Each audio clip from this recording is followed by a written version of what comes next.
Abuse, neglect, abandonment. These injustices happen daily worldwide, but the most extreme afflictions happen to those with disabilities.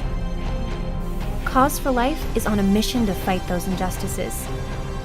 Interns from around the world travel to remote locations to seek those in greatest need. They were on a journey to love, heal, and defend those with disabilities, bringing the light of hope to those in dark places. This is their journey.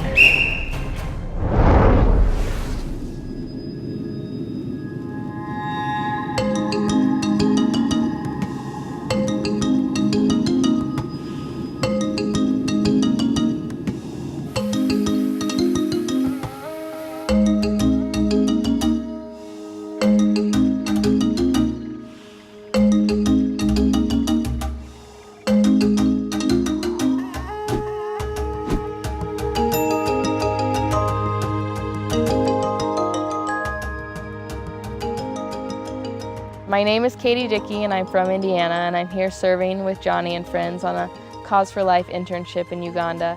And I have a form of muscular dystrophy called distal spinal muscular atrophy, which affects my muscles and their strength. I didn't let my chair or anyone else tell me that I couldn't come to Africa. Are you excited? Yeah.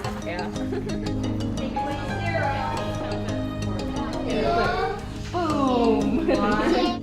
Being in a wheelchair, I had a lot of people that told me that I shouldn't come to Africa and how difficult it was going to be, and I really wondered that for myself. I had a lot of questions on how am I going to do it, how accessible is it going to be, what about my health, and a lot of people that had told me that I couldn't travel had never traveled to a developing country before, and they just had preconceived notions in their mind about what travel would be like for a person in a wheelchair.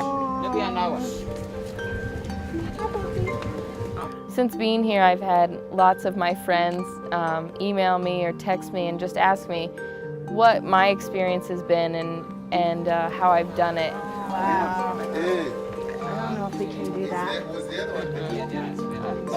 It hasn't been easy. It's sometimes hard to get around in my manual chair.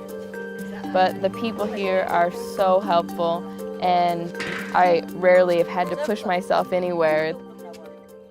They're very good about getting the wheelchair in the car, and they just are really willing to make things work. And I haven't had any problem with illness or anything like that on this trip. My biggest problem right now is this cow that's mooing in the background. I'm used to using a power wheelchair at home, and I'm now using a manual chair, so that took a lot of getting used to. Sometimes people have to push me, and that takes away a certain amount of your independence. You have to lift the front part. Then I've had to learn to be able to ask other people for help. It's going to be really hard to push because it digs in the sand. Okay, which direction? For my major in school, we have to do an internship abroad, and I went into my advisor, and she basically looked at my wheelchair and told me that she didn't think that I could travel abroad, especially to a developing nation. My thought process was, if it's really going to be that hard in Africa, then I really have to go, because I feel like my calling is making other people in wheelchairs able to go out and do things for themselves. So I did a lot of research on my own, since I knew that she wasn't going to help me. And I found Joni and Friends, and that they specifically work with and for people with disabilities. And so I knew that they would know the logistics of how it would work, of how the places that we would be serving, how accessibility is there. So I went back to the advisor with this whole plan, and she was still very, very hesitant. But basically I made it so she couldn't say no, because I'd done so much research. I'd already been accepted. I'd already started fundraising. So I brought her back. I'm going to bring her back this gift to set it on her desk, so whenever she looks at it, she can remember me and the great time I had here in Africa. And so she realizes that you can't tell someone no specifically based on their disability. It's not a factor that should be able to hold anyone back from doing anything.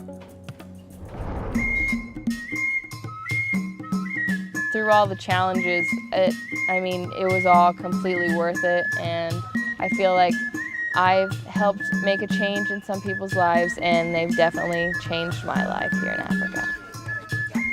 I definitely encourage other people with disabilities to go out and travel the world and work hard to figure out logistics to make it work for you.